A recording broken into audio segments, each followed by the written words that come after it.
Nakatanggap ang pamahalaang lungsod ng Caloocan ng bagong Mobile Command and Control Vehicle o MOCOV mula sa Department of Science and Technology o DOST sa pamamagitan ng Community Empowerment Through Science and Technology program nito na ginanap sa Caloocan Sports Complex upang palakasin ang sariling disaster at emergency response initiatives ng lungsod. Pinangunahan ni DOST Secretary Renato Solidom ang turnover ceremony ng MOCOV. Ang MOCOV ay inaasang makatutulong sa mabilisang pagresponde bago at pagkatapos ng kalamidad. Ito ay mayroong rescue, quadcopter, drone, global satellite communication and surveillance equipment at rescue and medical equipment. Mayroon din itong portable boat na maaring magamit sa rescue operation, gayon din bilang conference room at mobile command center ng emergency responders. Ayon kay Secretary Solidom, ang MOCOV ay isang bagong teknolohiya na layong makatulong sa mabilis na pagresponde sa isang kalamidad. Magmula noong 2022, nilunsad ng Department of Science and Technology yung aming kampanya on technologies related sa disaster risk reduction and management, ganoon din sa health emergency. Ang tawag natin ay Handa Pilipinas Exhibition. Last year, 2023, nagkaroon tayo ng tatlong legs, Luzon, Visayas, and Mindanao upang iparating sa mga local government ang mga teknolohiyang pwede nilang magamit upang mapaghandaan ng mabuti yung iba't ibang mga disasters na pwede tumama sa ating bansa.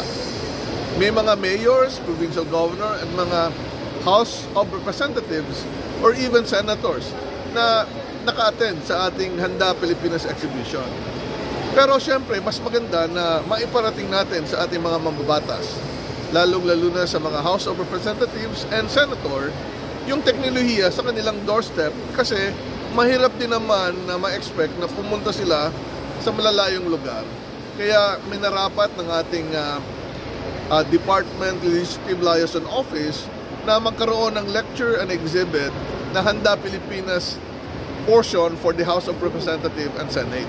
Napaka-importante ito kasi yung mga senators or congressmen pwedeng magbigay ng pondo sa mga local government na nasasakupan nila or gusto nilang tulungan. At ito po ay talagang napaka-iging initiative sa grupo natin upang makita na marami tayong teknolohiyang gawa sa Pilipinas at makita din siguro yung anong bagay sa iba't ibang lugar. Ay, napaka-importante po na magawa po natin ito. Gusto ko po magpasalamat sa DOST under the leadership of Secretary Renato Solidom, kay Yusek Sancho, kay Congressman Oka, sa mga kay Director Rominen, sa lahat po ng mga leaders ng Caloocan LGU. Ito pong MOCOV natin, actually matagal ko na pong conceptualize po ito, panahon pa ng Bagyong Yolanda. Kasi po nung mga panahon po na yon, nakita po natin kung anong ginawa ng Bagyong Yolanda sa Leyte. So nung nakita po natin na talagang nung tinamaan ng sobrang lakas yung Leyte, nawala po, ang unang-una pong nawala doon is yung kuryente at komunikasyon. Lahat po ng cell sites doon bumagsak. Andun, kahit nandun po sila Secretary Mar Rojas, wala pong kaalam-alam ang National NDRMC natin dito sa Kamaynilaan kung ano po ang nangyayari sa probinsya na yun. So total blackout po, lalong-lalo na sa komunikasyon. At pagka mayroon pong disaster, ang number one po talaga is communication. Sunod po ay yung pag-rescue. Kailangan po natin ng unang-una ng communication para alam po ng kung sino man sa leadership, kung mapa-LGU man po, kung ano po ang assessment, kung ano po ang gagawin. Pangalawa po ay yung pag-rescue po doon sa tao. Yung nangyari po sa Leyte, parang zombie ang mga tao. wala pong leadership, walang command center.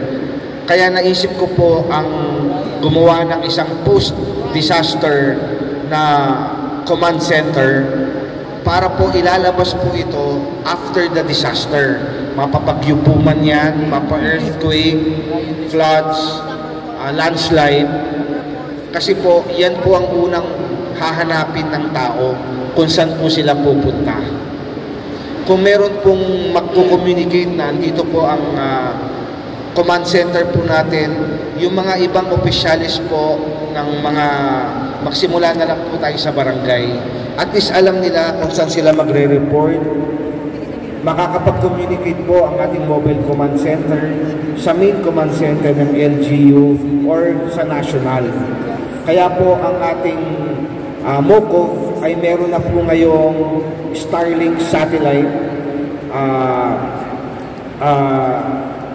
para po sa communication.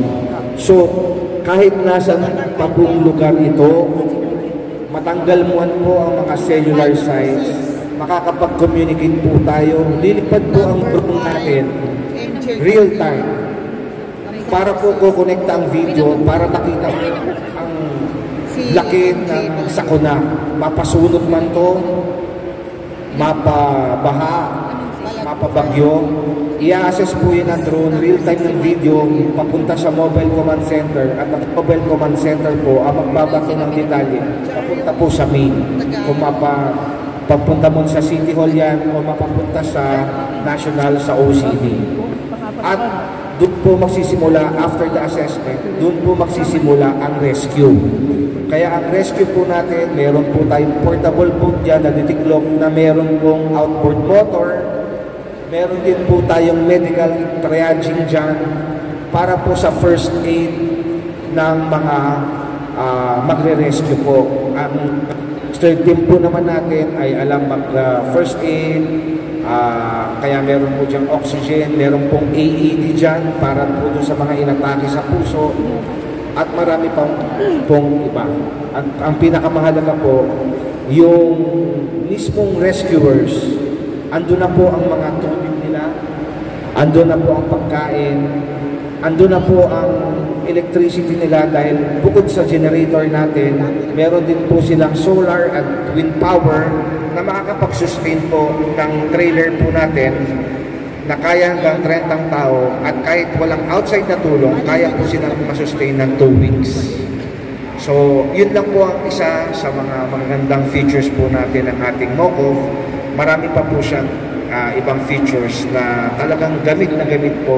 Hindi lang po sa disaster, pati po pag may mga events ang LGU, pwede po rin siyang maging checkpoint, katulad ng nangyari doon sa nung meron po tayong pandemic na ginamit ng ibang LGU po ito para maging